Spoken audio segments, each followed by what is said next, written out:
പ്രിയപ്പെട്ട എല്ലാവർക്കും നമസ്കാരം. ഇപ്പോൾ പറയാൻ ഉദ്ദേശിക്കുന്നത് സർക്കാരിൻ്റെ പുറമ്പോക്ക് സ്ഥലം കയ്യേറുന്നതിനെ കുറിച്ചാണ്. റവന്യൂ പുറമ്പോക്കുകളുണ്ട്, അതല്ലാതെ പഞ്ചായത്തിൻ്റെ പരിധിയിലുള്ള പുറമ്പോക്ക് സ്ഥലങ്ങളുണ്ട്, മുനിസിപ്പാലിറ്റീൻ്റെ ഉണ്ട്, അതല്ലാതെ PWD അല്ലെങ്കിൽ ഇറിഗേഷൻ അങ്ങനെയുള്ള ഡിപ്പാർട്ട്മെൻറ്റുകളുടെ ഒക്കെ പുറമ്പോക്ക് സ്ഥലങ്ങൾ നിരവധിയാണുള്ളത്. ഒരുപക്ഷെ അളന്ന് തിട്ടപ്പെടുത്തി വെച്ചിട്ടുണ്ടെങ്കിൽ കൂടി ഏതാണെന്ന് പോലും പുതിയ ഉദ്യോഗസ്ഥന്മാർക്ക് വരുന്നവർക്ക് കണ്ടുപിടിക്കാനോ അതാണെന്ന് അറിയാനോ സാധ്യത വളരെ കുറവാണ്. അങ്ങനെയുള്ള സ്ഥലങ്ങളിൽ കയ്യേറി പലരും ഷെഡുകൾ അല്ലെങ്കിൽ വീടുകൾ അല്ലെങ്കിൽ മറ്റു പലതും സ്ഥാപനങ്ങൾ എല്ലാം ഉണ്ടാക്കി ഉപയോഗിച്ചു വരുന്നതായിട്ടുള്ള ഒരു പ്രവണത കണ്ടിട്ടുമുണ്ട്. പക്ഷെ അത് യഥാർത്ഥത്തിൽ അത് പരാതിയായിട്ട് വരുന്നത് മാത്രമേ സർക്കാരിൻ്റെ ഭാഗത്ത് ശ്രദ്ധയിൽ വരുന്നുള്ളൂ. അവർ അതിന് മാത്രമേ ശ്രദ്ധിച്ച് അതിനെ നിയന്ത്രിക്കുന്നുള്ളൂ. മറ്റു കാര്യങ്ങളിലേക്ക് അവർ ഇടപെടാറില്ല. അതുകൊണ്ട് തന്നെ കയ്യേറ്റക്കാർ കൂടുതലായിട്ട് വരുന്നു.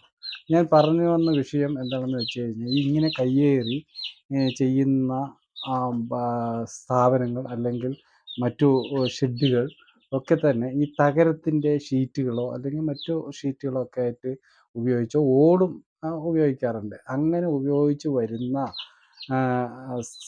സ്ഥാപനങ്ങൾ ഉള്ളപ്പോൾ ഈ ഇരുട്ടത്ത് വരുന്ന പല വാഹനങ്ങൾക്കും പല ആളുകൾക്കും അത് കാണാൻ കഴിയാത്ത സാഹചര്യമുണ്ട്. അതുകൊണ്ട് തന്നെ അപകടങ്ങൾ സംഭവിക്കുന്നതും സ്വാഭാവികമാണ്.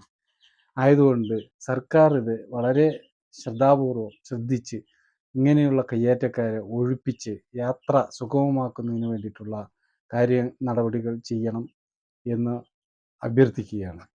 ഇത് പറയാനുണ്ടായ സാഹചര്യം, ഈ കഴിഞ്ഞ 2 ദിവസം മുമ്പ്, അതായത് 28-ാം തീയതി എങ്ങാണ്ടാണെന്നാണ് എൻ്റെ ഒരു സംശയം.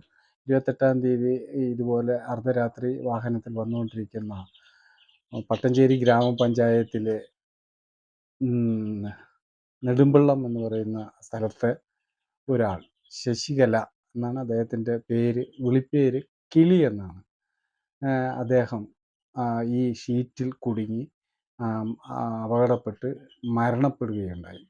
ആയതിൻ്റെ അടിസ്ഥാനത്തിലാണ് ഈ വീഡിയോ ചെയ്യാനുള്ള സാഹചര്യം. ആയതുകൊണ്ട് ഇത് സർക്കാരിൻ്റെ ശ്രദ്ധയിൽ വരണം. ഈ കയ്യേറ്റക്കാരെ ഒഴിപ്പിക്കാനുള്ള നടപടികൾ ഉണ്ടാകണം എന്ന് പറഞ്ഞുകൊണ്ട് നിർത്തുന്നു. നന്ദി, നമസ്കാരം.